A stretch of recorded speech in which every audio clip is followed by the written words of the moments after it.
Hello, everybody. Welcome to episode 117 of ASBN Live, which is a very special one because it is Circular City Week. We have an exciting series with mebl and the Sustainable Furnishings Council that we're excited to be kicking off today, this Monday.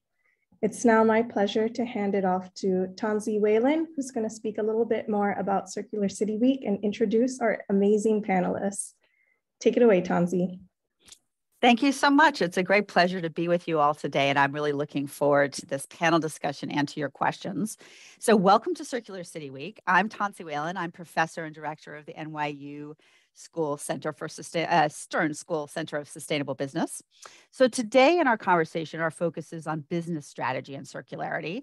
Wednesday webinar will look at public policy, and Thursday we'll look at design practices. Hope you join us for all. While today our examples are drawn from furniture, home goods, and jewelry, I think you'll find that there'll be lessons learned that'll be helpful no matter what business. And I know actually that cross business collaboration is really helpful. This series is brought to you by a collaboration amongst three terrific organizations. mebl, Transforming Furniture, is committed to bold systems change towards circularity in the furniture industry by creating educational content and interactive exhibits, developing information resources, and facilitating cross-sector collaboration. The American Sustainable Business Network develops and advocates solutions for policymakers, business leaders, and investors that support an equitable, regenerative, and just economy that benefits all people and the planet. And the Sustainable Furnishings Council is a coalition of manufacturers, retailers, and designers dedicated to raising awareness and expanding the adoption of environmentally sustainable practices across the home furnishings industry and celebrating its 15th anniversary. So congratulations. So today we have an all-star lineup of panelists who live and breathe circularity, sounds like fun, and can share what they have learned about driving change from within. But first, a few reflections. So currently, economic development aligns with more natural resource use and more waste generation. When you look at countries as they move up the economic development scale, they're using a lot more stuff, they're wasting a lot more stuff. In order to ensure that everybody can enjoy the kind of quality of life that we have here, we need to learn how to decouple economic development from natural resource use and waste generation, not only for all around the world, but also in countries like ours, the developed world, where we have a challenging and problematic footprint. Circularity holds the key. When you look at the Circularity Gap Report, for example, you see that we are currently only reusing or recycling 10% of all of the materials that we use each year, which is crazy. In many of your pre-questions, you asked about the business case for circularity. Accenture's done a really useful study that has identified about $4.5 trillion in business opportunities in circularity. And as you'll hear from the speakers, at our own research at Center for Sustainable Business, we have found that circularity drives financial benefit through operational efficiency, risk reduction, innovation, and sales and marketing. That operational efficiency piece is really interesting because people tend to approach waste and pollution as just a compliance issue, that basically you're buying more than you need to pay to dispose of what you don't need, right?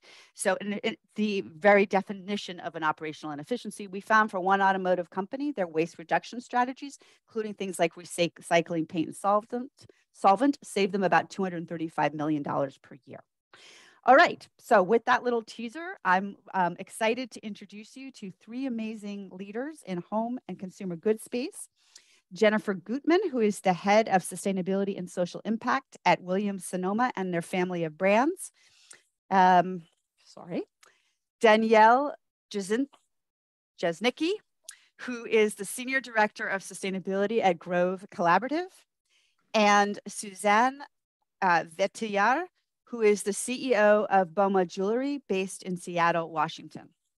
So we have an opportunity here to learn from three different brands operating in three different sectors at three different scales. So really exciting. Before we dive into discussion, I want to point out to the audience that we welcome your questions in the Q&A box. So if you could, please submit your questions there before we move to the Q&A section at 1:40. So now, let me move to my questions for our august audience. So taking a look at our panelists' circular economy journeys. Jennifer, Williams-Sonoma was founded in 1956. It's now a multi-channel specialty retailer of high-quality products for the home. How can large established companies begin their circular journey? What was your first step, and where are you now? I love that question. You know, we talk about circularity for furniture. You can imagine a couch looks really different than kind of the apparel case, or, you know, smaller goods, where there might be more uniform categories or constructions or products. So a lot of our journey, you know, it's always product centric. In some ways, you know, on the kind of responsible materials journey, we sort of started that foray into circularity, incorporating more recycled content into our primary materials from cotton, polyester, you know, really partnering with those organizations like Reprieve that offer that recycled content. And then it began with kind of smaller pilots, right? We said, okay, if we have trimmings or waste, again, tied to that operational efficiency from some of our upholstery, how can we divert that into recycling streams, working with partners like Martex Fiber to then incorporate it back into the decking. And all this conversation kind of building stepwise, finding allies, finding those operational pain points.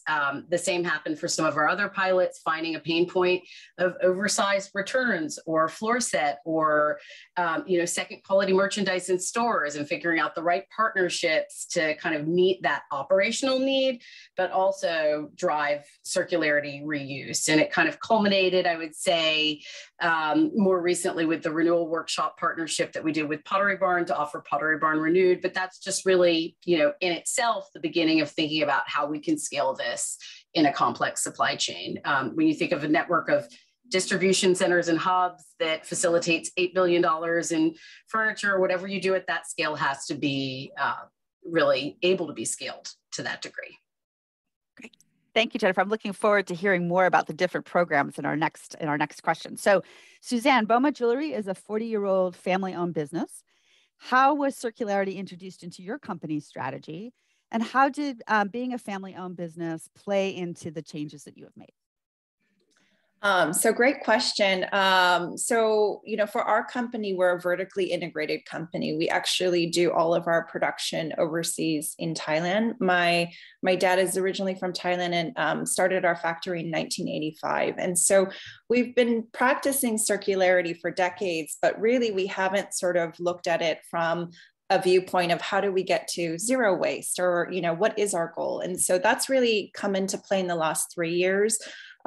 Really going through the B Corp assessment in the last 3 years to kind of apply not only governance and systems and sort of baselines and goals, but really having it all really, you know, structured in the sense of what are we going to do, you know, this year, what are we going to do in 5 years? And I still believe in this ability for us to get to a zero waste way of doing business, primarily because we work with precious metals and we can infinitely recycle them. And so one of the big, you know, projects for us moving forward is how to find partners across other industries, but also how to apply more education within our industry.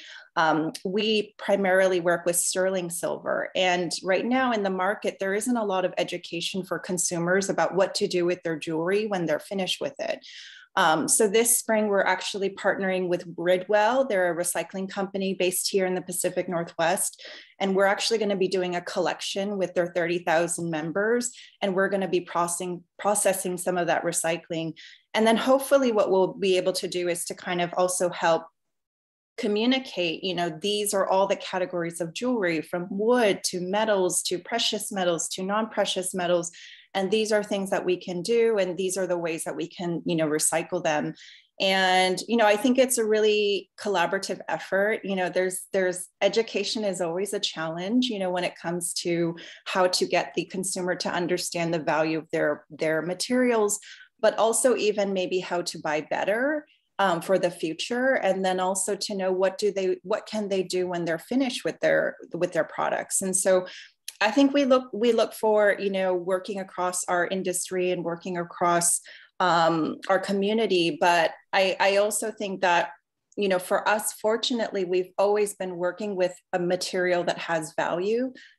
Silver is always going to have value and continues to go up in value. So I think, you know, starting there has been, you know, a really great foundation for us. And I think it also gets us all in our own industries to question, what are these source materials that we're starting with, so that when we practice circularity, there is value that we're, you know, continuing to bring into, you know, our business practices, you know, value to consumers. So yeah, that's Thank you. a little bit of yeah. Excellent. Thank you so much. So Danielle, Grove Collective started in 2016 to transform household products into a force for good. A little earlier, 2014, yeah. Sorry, 2014. Worry, My notes were incorrect. Sorry about that. So very different to start a company that, you know, from the beginning has circularity built into its DNA. Can you walk us through how that evolved? Sure. And this looks a little different for a company like Grove, just thinking about household essentials and how a lot of those are consumer products and consumable goods. So for example, you know, there's nothing left of your soap other than the packaging. So that really leads us to, you know, consider our goals as they relate to packaging. And that's how we've ended up at, you know, with our focus on plastic. So Grove has a goal to be plastic free by 2025. And in the meantime, is plastic neutral. And what plastic neutral means is that for every ounce of plastic we use, we're collecting the same volume of plastic pollution. And so that's in a way kind of our attempt at trying to build a circular system of at least recapturing the waste and trying to pull it back into the value stream, rather than just, you know, this kind of take, make, you know, dispose idea where the plastic just ends up in landfill or, you know, worse. So that has really led us to a focus on packaging. Just because of the nature of our industry. I would say the other thing to consider is maybe the fiber supply chain. So when you think about home essentials, a lot of the things you're buying are paper products. And so how can we create a supply chain that is not linked to deforestation, but, you know, a little more focused on regeneration. So that leads us to sell a lot of recycled products and bamboo products, just more fast growing and, you know, not linked to deforestation. So yeah, it looks a little bit different than the other panelists, you know, with higher value, kind of longer term use materials. And the challenges are a little bit, you know, kind of more complex in some ways, because plastic is so seemingly disposable, and we're a little bit too small at this point to, you know, change national recycling infrastructure, but, you know, you can still try to make an impact. Great. Thank you, Danielle. And yeah, I mean, I think this is what's so interesting, is that you all three come at it with very different materials, different sort of stages of the company's development and so on. So fascinating. So Jennifer, going back to you, I'm wondering if you could walk us through, and you began to allude to this, different strategies that you've been using, different products and services. How where are you focusing and why? How's it going? You know, what are some of the challenges, but also what are some of the exciting benefits that you're seeing as a result of this work? I think Great. Yeah. I think, you know, it's interesting because I have this conversation a lot when people say, what do you think about circularity? And I feel like it's kind of, you know, like sustainability. It's incredibly broad. It means so many different things, and each one of those pieces is kind of a world unto itself. So, you know, I've mentioned our use of recycled materials, and we really collaborate with industry associations like Textile Exchange, their preferred materials approach, to kind of think about, okay, how are we starting to prioritize recycled content right up there with organic and other materials, to kind of think about that, you know, life cycle. In fact, you know, we were tying a lot of that work. About 50% of our impact from a carbon perspective is in our materials and production. So recycled is a huge, you know, lever to not only driving circularity, but meeting our public climate goals. So, you know, that's a big piece, using recycled content, right? That's what within this umbrella. And I think Suzanne really spoke to it, but sort of the holy grail to me of all sustainability or circularity work is really in the design function. How are you designing for durability, designing, you know, into materials that are more circular, designing to extend the product life? I mean, really, you want to keep these products in their highest use value for as long as possible. And that is, you know, the longest term. It's really engaging the design team, you know, changing practice, putting material selection up front. So kind of to extend the work that we're doing around materials, we're creating a framework to, enable our design team to make those easy decisions, to find vendors who are certified and capable of making these, using these materials in their supply chain. So it's really kind of that upfront change. And then there's, ensuring product waste doesn't enter waste streams within our own supply chain, or kind of damaged products. That could be, seconds, returns that aren't, quality enough to be returned to stock or sold through our outlets. What happens to that product? And this is one of the areas where I'm incredibly proud. We have amazing partners all across the organization. And, one of the strategies that we've really had is to find our allies. So especially if you're in a large and complex company, find your allies and get their perspective. So we have amazing supply chain partners who've actually supported us and built a whole portal that we can track donations. So our distribution centers and hubs, when they have a trailer of product, we can kind of catalog it all in here, arrange for pickup with some amazing national partners like Good 360 and Habitat, and ensure that that product ends up in use rather than in landfill. And so that's, behind the scenes, it's a reuse story, and that in itself is a whole world. And then we talked about renewals. So also in that area, textiles, a lot of that we can build off the learnings of the apparel sector. Furniture is kind of a different game, but in our, bedding, other textile business, we can kind of look to those partnerships. So that's where our collaboration with the Renewal Workshop came. And they're really experts in repairing and cleaning, and then, being able to resell that to customers. And we launched a pilot with the Pottery Barn brand in 2020. The Renewal Workshop actually, interestingly, just got acquired by Bleckman, which is a large reverse logistics provider. So, you're starting to see a lot more kind of mainstream, within the industry. And that has been kind of a huge way that we talk about how do we take these, textiles and give them another life and, bring consumers what they want. And then, lastly, some of our other wonderful partnerships also from the operational perspective, as I mentioned, we've been working with AppDeco for, I believe, about 4 years. They're a customer-facing resale platform, and we work within our stores. So again, we found another pain point. We listen to our stores teams, our retail teams, and it's really about kind of not knowing all the answers, but asking the right questions. If they got returns that weren't first quality, how do we give those a new life? And so we work with AppDeco to post those and resell those and, bring them into customer homes where they can, continue to be loved and keep it out of waste streams. So I always say, be very specific, don't use just a broad circularity moniker. Is this about design? Is it about, recycling and those recycling partnerships you need, and just being specific to get that leverage. Think about programs that you can kind of pilot within a small subset and then scale those learnings out, because there are just tremendous learnings and you need partners across the brand.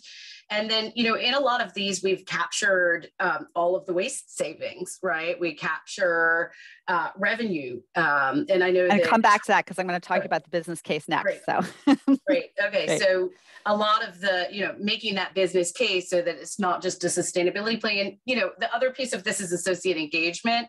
I mean, particularly the people who work in our supply chain. And I mean, you want to see the products end up in, homes that love them or in recycling streams. You want to kind of bring yourself to work and feel like you're living your values. Great. Thank you so much, Jennifer. Really exciting and so complicated. Very. So yes. So Suzanne, you talked a little bit, actually, one of the themes that Jennifer had was working with partners. You talked a bit about that. Love to help us understand kind of what does this look like in your, your products? How are consumers responding to it? What are some of the challenges and opportunities for you as you move forward with your circularity approach? Yes. So, what I'm very excited about is, when I think about things 5 years ago and we were looking for partners, or we were looking for more information, or we were wanting to do something and we wanted to see models of how that was being done, there really wasn't a lot out there. And I think today there's just so much more, in terms of you know, whether it's outside of our industry or within our industry. But I think there's also an interest from our end consumer. You know, for us as a 40-year-old company, we have people who have bought our jewelry 30 years ago and who are coming back to us and asking us, how can I repair this? Or can I recycle it back to you? And so those are all the things that we are kind of naturally, organically doing, but we're hoping to really put into like a larger program. So it really does become a part of our circularity, you know, vision where, you know, you buy a piece with us and you can always return it and infinitely we'll recycle it back and it'll become a new piece. And so I think that's really exciting from the customer's point of view, and the customer journey is we are already doing a lot of these things behind the scenes. We are continuing to, you know, improve every year. But when it comes to our product and our consumer, we want them to buy these products because they're beautiful and they love them and they make them feel good.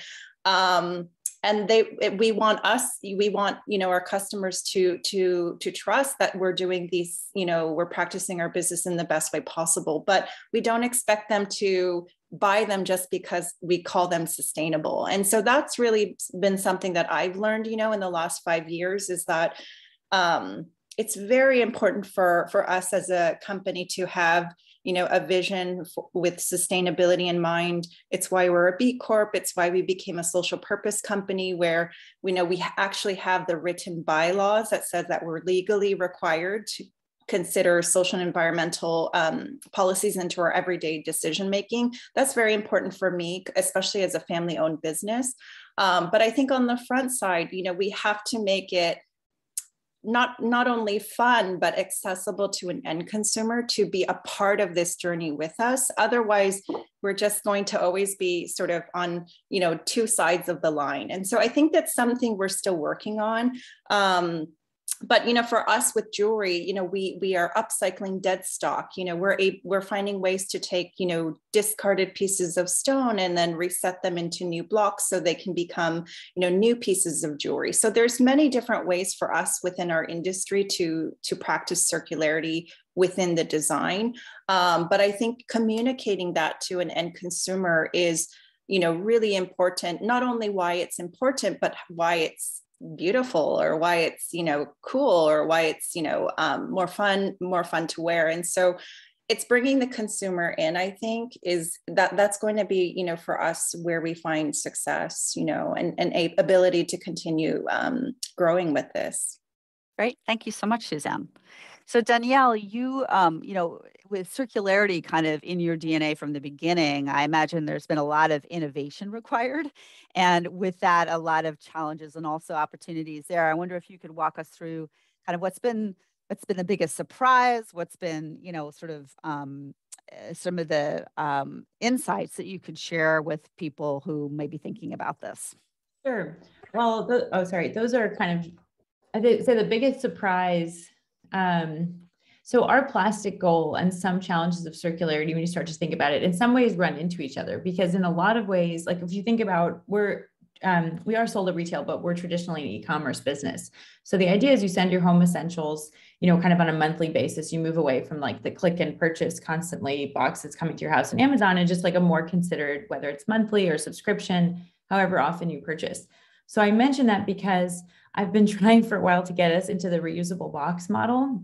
And if you know anything about boxes, if you want to reuse them, they're not going to be cardboard. And so you start to run into a challenge of materials. And so in some ways, it's kind of ironic because, you know, when I'm trying to pitch reusable boxes internally, it's like, well, they're made of plastic and we have a goal to move away from plastic. So you kind of run into competing sustainability objectives in some cases. So that's been really tricky to navigate. What I would kind of think about, sorry, what was the second part of your question? What advice do I have for other companies? Yeah, in terms of how you've been actually implementing, you know, and finding your way through all the different challenges. Yeah, so I would say like, this is something I'm really kind of actively working through, is finding all the different solutions, but partnerships are the most important thing. I mean, companies, you know, for example, like Grove, on the earlier, you know, founded, you know, less than 10 years ago. So we're still kind of building out our presence nationally, and our retail partnership with Target exists and is expanding out to other retailers. But so really thinking about those partnerships and where can we collect different materials, because the next phase of circularity for us is really dependent on changes in consumer behavior. And so, hopefully we can move consumers into products that don't require packaging. For example, our plastic-free line of personal care and shampoo and conditioner called Peach. And I'll do a plug for the kids line because I really feel passionately about the kids products because you're modeling good behavior for kids. So that's kind of an ideal, right? So then there's going to be a handful of other products that we're still in plastic or we're still in, aluminum, and maybe you don't have access to aluminum recycling. So we're depending on consumers to, kind of adopt some kind of behavior change, whether it's a partnership we put in place with Recyclops, we take back some kinds of packaging, but you have to mail it back to us. So there's an element of, kind of inconvenience. Like we're asking you to take that extra step, bring it with you to the store, drop it off if there's store recycling, or mail it back to us. So that's kind of another step. And those things work better if more brands are doing them. So I would say partnership with values aligned brands and retailers is really going to be critical for us in the next phase of circularity. Great. Thank you so much, Danielle. Really helpful. So Danielle, I'm going to stick with you and do the reverse order here. So one of the things that I know people have had a lot of interest in is how do you make the business case for internal stakeholders if you want to scale up investment in circularity, right? What are the benefits that you've seen financially and other benefits that maybe aren't so easy to monetize? Yeah, I mean, I would say generally it's not so easy to monetize and it's not so easy to do. I mean, I think I previously came from Williams Snow, where I worked with Jennifer and I worked on the renewal workshop. And my experience there with that partnership is you need a champion. You really need an executive sponsor to drive this through, because in a lot of ways, the financial case is a longer term one, right? Like you're making a brand investment, you're counting on media impressions. You're kind of hoping to lead the way and have your consumers consider you a sustainable brand. So in a way, it kind of reinforces all the work you've done on sustainability, but the payback isn't there immediately. And of course, there's concern that it's going to cannibalize your business, although there's lots of data that shows that's not true. So I would say, kind of those financial impacts are longer term impacts. Think about Grove and reusable boxes. We will save money over time, if we invest properly. So if we transition to reusable boxes, I mean, if only like our operations team would agree with me. Like if we transition to reusable boxes, they're more expensive in the short term. But if then we, kind of invest the marketing resources to get customers to do it, kind of informed about where to drop them off and how to mail them back, over time, you do save money, but it's an investment. I think like most of these activities require an upfront investment. So I think my best advice there is find an internal champion and make the case, kind of reinforce the sustainability program and values that exist.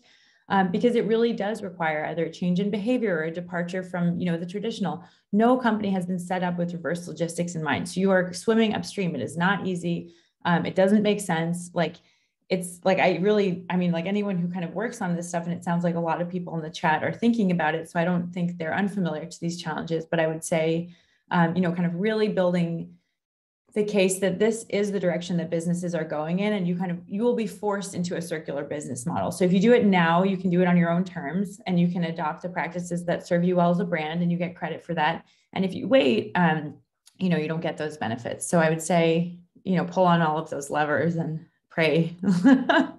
Thanks. And actually, just to highlight the last bit of what you said is I think a lot of times companies see not doing something as a way to avoid cost and don't see it as actually a potential cost. Exactly. Right? Of losing business or reputation, et cetera. Right? Yeah.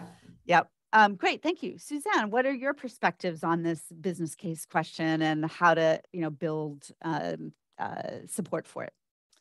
So everything that Danielle said, I totally agree with. I think it's not this, this is a very long-term, mission to continually be more sustainable or improve our businesses. So, fortunately for us, we're family owned and we have a 40-year history. So we really use that. And I remember when we were looking at, going into e-commerce about 5 years ago, we felt really, anxious with all the competition and how to compete with all these new brands. But I think that we are going slower and we're sort of looking at it in a longer period of time. And so we give ourselves the space to make these small decisions that have long-term impact and they take longer to do. And we're kind of okay with it. But I also think the opportunity is, Tensi, what you shared before was really, there's opportunity from waste, and there's a huge opportunity with our industry. In the last, few years, we have actually recycled so much discontinued product from our past, or we've received product from our, consumers that we've been able to just put directly back into our supply chain. And so that's really exciting. I think for us is, how do we create, from the beginning customer experience, how that customer actually understands that this can all continue to be circular in our, processes, and they're part of it, and I think that will just continue to accelerate. But before we get there, we really have to set up that infrastructure ourselves and make sure that we can manage it. And then also that when we do it, we're recording it, we're showing our customer how they're part of this. And so I think a big part of it is, always looking for the opportunities from the waste, because there's a lot of waste, just in any business. And so I think that's a really great place to start. Great. Thank you so much, Suzanne. So Jennifer, over to you. How are you making the business case internally? Yeah, I mean, I agree with both panelists, and Danielle knows it well. Internally, it also benefits that I have an MBA. Full disclosure, I'm an advisor to the Center for Sustainable Business that Tansi runs at NYU. And so, it was kind of my nature of bringing together sustainability and business. And I think a lot of the world of sustainability is kind of making that long-term resilience case. It's about, investing in the long-term vision, creating a resilient business. I think it also is about kind of finding the pilots that work. I mentioned it before, but, particularly in a large and complex supply chain, it's okay to do a small pilot and really take those learnings and think about what are the metrics that you're tracking. And to Danielle's point, having those internal champions, Marta Benson, the president of Pottery Barn, has been an amazing internal champion around all of this work. But then also, having those cross-functional partners, right? So we had a merchandiser on the team because, if you're gonna have an assortment of renewed product, it has to be merchandised, right? And we have the planning team involved and finance involved. And often, the biggest benefit, and sometimes where you can find those cost efficiencies, is cutting across silos. And that's what I love about the work of sustainability. And all the elements of circularity are about cutting across those silos, right? And so there can be, to Suzanne's point, pockets, right? We've done a lot of work with our retail teams and our supply chain teams to establish tracking and reporting around waste and diversion and recycling generally. And guess what? Corrugate is a commodity. If we have the same good practice that allows us to divert products into, reuse streams and corrugate into recycling, we not only save on the waste, so we can capture that delta of savings, but we also earn more rebates as a company. So just sometimes finding all these different pockets of information. I mean, one project is our procurement team manages packaging purchasing for the stores and our waste providers, but our supply chain operations does the operational side. So bringing all these different partners with our merchandising teams and the brands and the planners and finance, you sometimes can, really identify that sweet spot. And I always, as a sustainability professional, try to find that pilot that's going to, have a good return or a good savings. And, on top of that, there's the goodwill and other things that you can measure, but there can be some tangible pieces by just connecting those silos within a company and putting it all together in kind of a clean reporting that drives the type of behavior that you want to see and you can build more of. Thank you so much, Jennifer. And I just want to underscore that too, because in our work with a variety of different sectors, from automotive to apparel to agriculture, we're finding that companies aren't actually tracking the return on their sustainability investment. They're tracking ESG and they're tracking finance, but not how the two relate. And you have to cut across silos to be able to do that. One other point for people listening, finance does not actually track avoided cost. And avoided cost is a huge element of circularity and making decisions about ROI. So to be able to make a full case around the total financial benefit, you need to be able to work with finance to demonstrate what costs you're avoiding in terms of new materials, in terms of energy, in terms of water, et cetera, right? Otherwise, they won't be tracking it and building it into the ROI analysis. So just a little aside there. All right, we have 5 minutes before we turn to questions from the audience. So I'm just going to ask you each 1 minute, just a lightning round.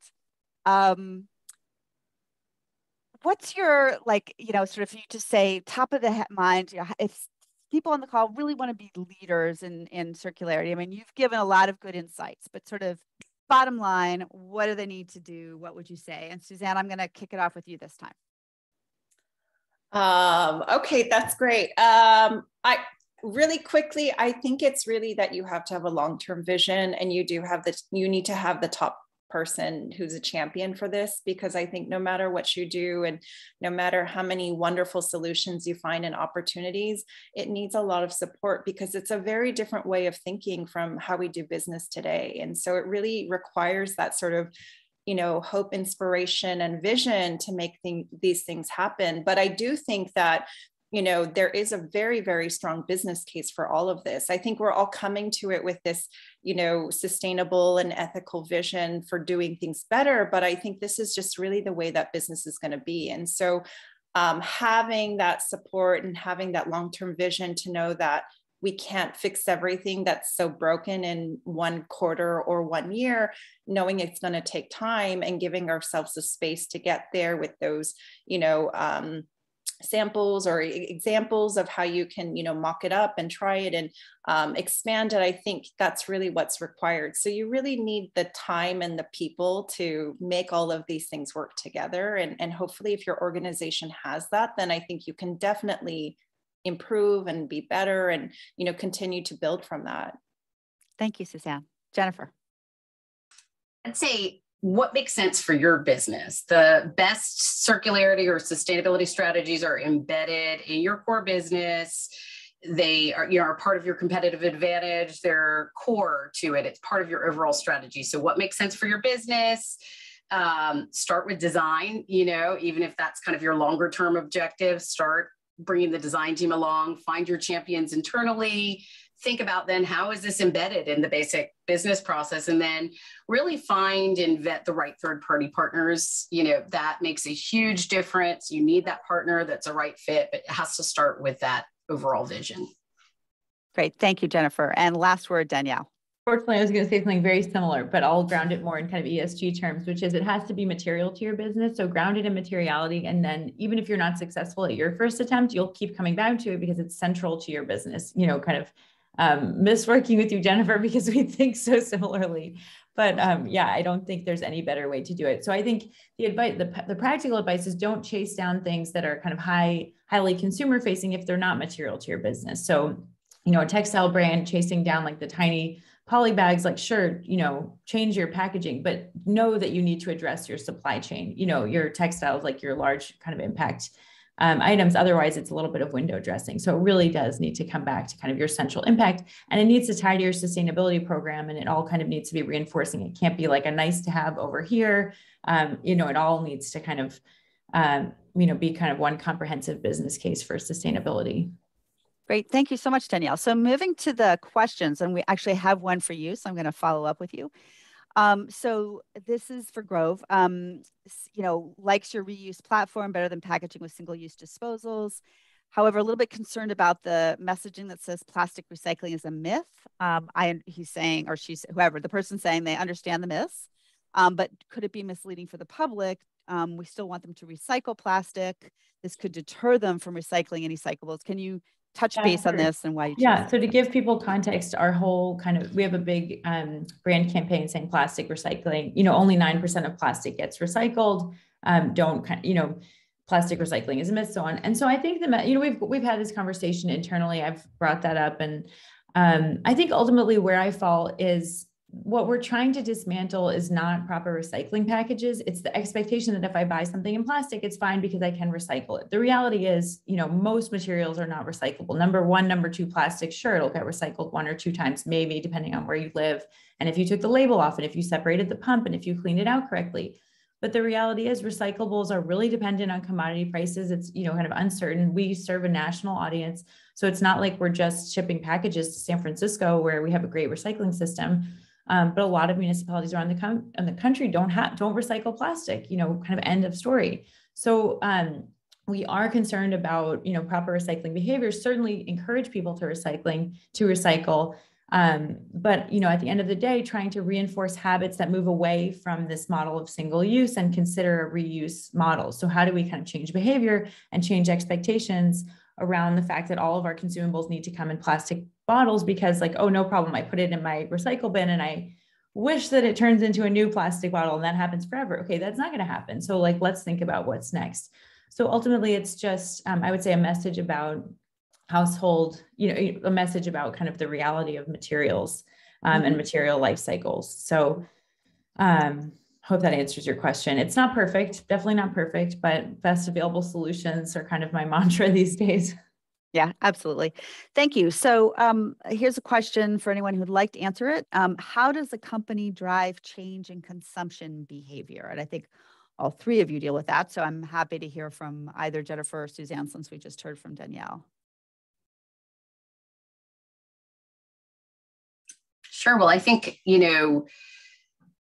tying, ultimately sort of what's behind all, the concept of circularity or kind of extended use is durability and quality, right? And I think that has to be core to the conversation. Especially, within our industry where it's not a product, right? That's a consumable that, focusing on kind of quality, durability, and meeting customers' desires for that and needs for that, and offering kind of that as part of the extended value. I think also, we've done a lot of conversations internally and kind of I've heard this across our donation partners and resale partners that our brands retain the value of the products that they have, right? And that's another benefit that you're bringing to your customer, that, you're selling them something that they can use and that, is an asset that's not going to kind of quickly depreciate or be useless or valueless at the end of its life, right? So I think really tying that together in language that customers understand, and that's again where, when I say circularity, so many people inside our company, but also customers don't really know what that means. And so how are we really specific about kind of the benefits? And as Danielle said, I think the real challenge for the industry is going to be to kind of change the way that you approach products, right? And kind of change the way that you think about investing in a product, right? And sustaining it over kind of a longer term. And how do we kind of collectively band together and create a little bit of a shift, right? From the consumption patterns that have really marked the United States, at least for the past couple of decades. Great, thank you. Suzanne, anything to add in terms of how you engage with your customers to, sort of get them to bring the stuff back, for example, to think about this? Yeah, I think, whatever Jennifer had shared, I think it's, really built around that. But specifically within our industry, it's, getting them to understand why there is value in having a product that they're not just going to dispose. And I think there's a lot of work, we work in a very affordable category of jewelry. So we're often kind of very similar to costume jewelry. So, when a customer looks at a product and to their eye, it looks exactly the same, especially when they're buying online, they don't understand why they have to pay 4 times the price. But that's on us to figure out how to communicate. Well, if you lose, if this breaks after 1 day of wearing it, you're actually going to end up spending more money over time. And so it's an ongoing, I think, communication strategy, and it involves education. But I think the customer is moving in that direction. And when I think about my daughters, who are all 10 and under, they are talking about the environment and they're talking about pollution and not wanting to waste. And they are telling me, don't buy that, we're not going to use it. And so this is really, I think, where things are going, because everyone, we can't avoid all of these problems, and everybody wants to be a part of the solution. And so I think we're getting there in front, and hopefully everyone is going to move in that direction, and all of our businesses are going to be ready, when customers are ready and wanting to ask more questions and know more. Great, thank you. So another question, again, who open to who would like to address it. How do you tackle social equity and inclusion dimensions of circularity, right? So we tend to see circularity as an environmental issue, but actually there are quite a few societal questions tied in. Who'd like to tackle that?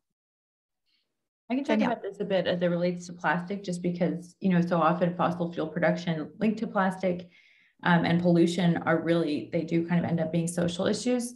So I think, I kind of think of this in two dimensions is, how do you think about the impact of your supply chain? Like, I think Tensa, you made the great point of like, it's not just like avoiding change. There are costs associated here, whether or not they're externalities or actual costs on your balance sheet. Like you do have to start thinking about those, kind of as part of your long-term, kind of social impact strategy. So I think that's coming into the forefront of, are we associated with industries that are polluting while we're trying to do all this good work in sustainability on the other side? So I think that's certainly one component.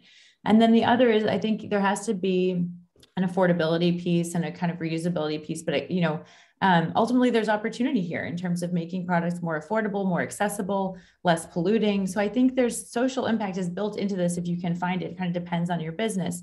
For Grove, it's really important for us that natural products stay affordable. So we're not going to launch some kind of circular model for reuse that is really expensive and only appeals to like super high focused sustainability consumers. But the point is to make natural products that are healthy, kind of encourage long-term behaviors and ultimately save you money. That's how you scale them, right? So like you'll spend less money. You have to invest in the reusable kind of, the permanent stand, but then you have the refillables. So I think there's an affordability component that does kind of make sustainability a like for everyone thing, not just like a nice to have kind of like luxury offering. And then the other part is really thinking about your supply chain and the impacts of the materials you're using on different communities, throughout that. And that I think ties to kind of climate resilience and all the, carbon impact planning that companies are starting to take on. So I think we'll see shifts. Companies will start to think of this like the intersectionality will become more clear, I think, as the business case comes together and there's more communicating, especially to investors and through TCFD on the different frameworks. I love this question too. Can I add a little bit there? Absolutely. Kind of one of the challenges, within recycling supply chains or downstream is also, the collector model and how do you assure that, collector people so far downstream. I mean, it's kind of the same that you'd find in any, complex supply chain where sort of the farm or the factory or the sort of raw material in this case, it can be garbage dumps, right, for a collector model. So, just making sure again that you have those partnerships, that you're working across the nonprofit sector with certifications that are really investigating these issues and tackling them, and making sure that these recycling supply chains meet the same kind of standards that you want for other supply chains based on agricultural input. So that's a piece. And then I just love the idea of the just transition. I'm super passionate about like reuse, renewal, repair, and that's the kind of economy domestically I see that's going to get us through the next generation. I mean, recycling operations is a huge employer and we're just only at the tip of that, right? Like there is so much potential for this industry to really be kind of about reskilling, creating new jobs, finding that value that's already at our fingertips, but that we haven't really captured. Thank you so much. Great from both of you. So I have a question here, or a couple of questions related to startups and sort of business case, long-term vision. How do startups who are crunched for time, who are trying to grow quickly, how do they think about circularity and make the time and make the argument for the investment in circularity? Any perspectives on that? Be a great differentiator for you. I think consumer interest is there. So if you're able to build it in early, it's definitely cheaper and easier to do it as you're building your foundation versus going backwards later. So I think startups, I know you're short on time and resources, but it's the easiest it's ever going to be right now. Like having been at different phase companies, I can say that with experience. Like it's not going to be easier when you're a big company. So spend the time and figure out how it's a differentiating factor for your business. Okay. Thank you. I think this one is for you, Jennifer. Have you encountered any pushback from senior decision makers around starting with a pilot?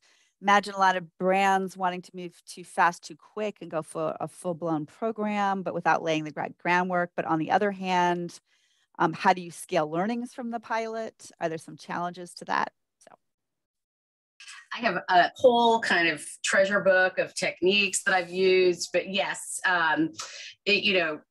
basically the job of a sustainability professional is overcoming, challenges, resistance, pushback, And also just real obstacles, right? You can have kind of top level buy-in, but there's still tremendous operational details, right? For a lot of our renewal first pilots, it was a manual put aside. Now for, a massive supply chain like ours, that's not scalable, right? So you need to bring your technology partners along and build in logic for your returns processing software. You can segment the product that's a fit for renewal or for recycling or for donation or resale. So, our job is always about kind of marrying that complexity.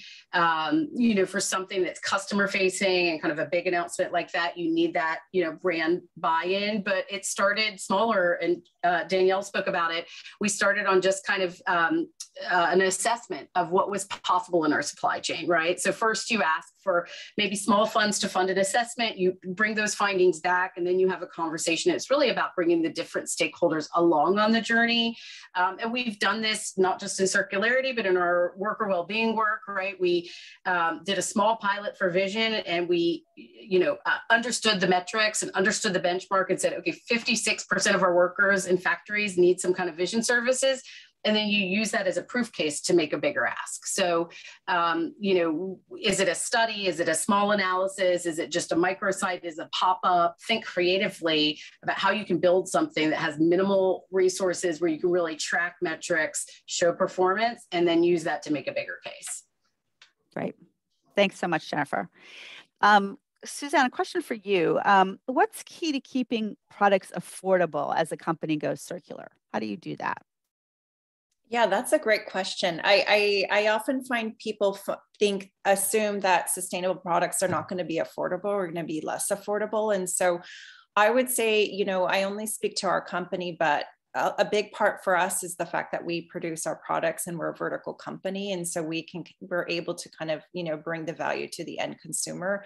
I think that, when it comes to the value behind the sustainability work that any company does, I think it really has to be, not only the fact that you're sustainable, but you have to have a good product and you have to deliver good value. I think it's the basic business principles. If you can do that in a sustainable way because you've continued to innovate or you've been really creative, I think that just demonstrates your long-term vision as a company, and it really shows where you want to go in the future, which is in this direction. And so there's so many factors operationally, financially, big decisions that really deliver that value to the end consumer. But I do think that, it's not one thing or even 100 things. I think it's 1,000 things, and it's, constantly adapting and changing to that.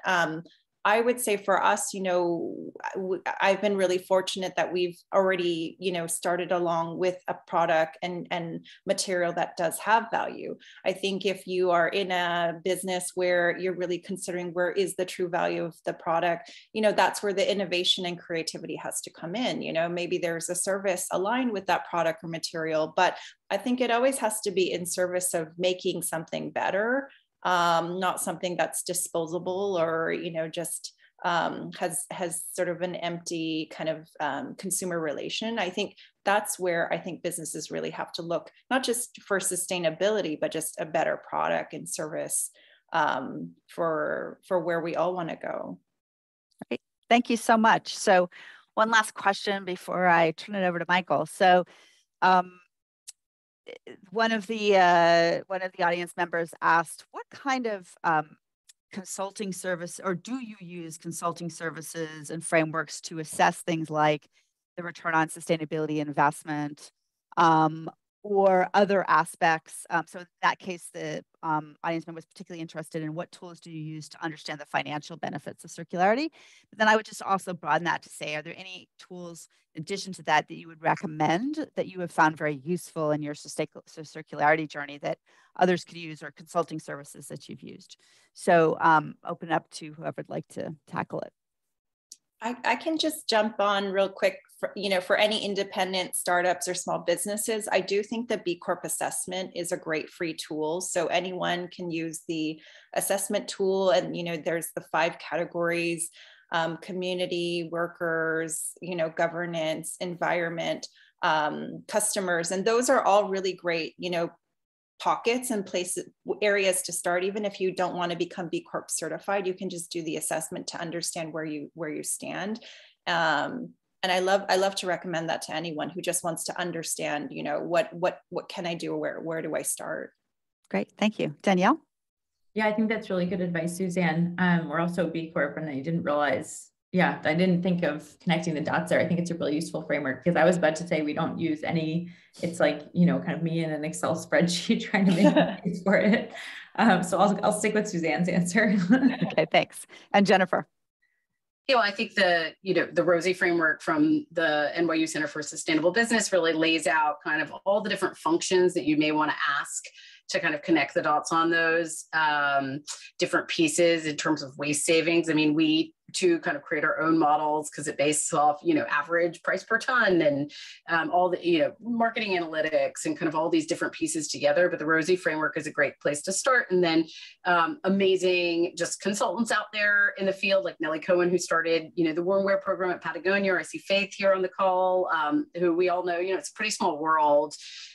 You know, as I mentioned, we worked with Nicole Bassett from Renewal Workshop now at Bleckman, and sort of working with some of these experts who've really kind of know the process flow. They know the questions to ask, even if it's kind of on a contained project, can really help kind of propel you and start with all the learnings, the aggregate learnings that they have and that they've, you know, walked other companies through. Right. Thank you so much, Jennifer. Mona just asked me to say what the ROSI framework is. It's a return on sustainability investment framework that helps you monetize intangibles as well as tangibles in terms of returns on various sustainability strategies, including circularity. So great. This was really terrific, so insightful, and also so fascinating to hear such different perspectives, but with some very similar lessons across, such as, you know, how really I heard from each of you that partnerships were so important, whether it's internal or external, and that you don't have to figure this all out yourself. There's a lot that's already been done that you can learn from, but also the sort of consistent benefits that you're seeing as a result of an engaging in circularity in terms of competitive advantage, leadership, also financial benefits as well. So anyway, fascinating conversation. So thank you for your time. I want to thank the audience members for all their questions. Sorry we couldn't get to all of them. And turn it back over to Michael Hirschhorn, who is with mebl. Thank you, Tansi, and thank you again, Jennifer, Danielle, and Suzanne. That was great. I just want to draw your attention to 3 links in the chat. First is there's an evaluation form. It'd be great if you could take a minute to fill it out. We'd love your feedback. Second is, as Tansi mentioned, this is the first of 3 webinars this week. Today, of course, looked at business strategy to drive circularity. Wednesday looks at public policy to drive circularity, and Thursday is all about design strategy. And as you've heard today, while there may be a focus on furniture and furnishings, these apply across industries. Also, there's a broader set of webinars as part of Circular City Week, and there's a link in the chat for that, the Circularity in Furniture series. And finally, this team is putting out a circular design glossary for furniture and furnishings, and each of 42 terms will be illustrated by a real life example from a company. For example, when it comes out, the term fair trade is illustrated by an example from West Elm and Williams-Sonoma. And if you look in the chat, there's a link where you can sign up to be notified when it is published just within a month or so. Thank you again so much. Each one of you who's taken part today, we'll send you a follow-up email. It'll have a recording. It'll include the chat and the resource list here, and see you very soon. Happy Circular City Week, New York. Thank you so much. Bye-bye, everybody. Great to work with you. Great to see you all.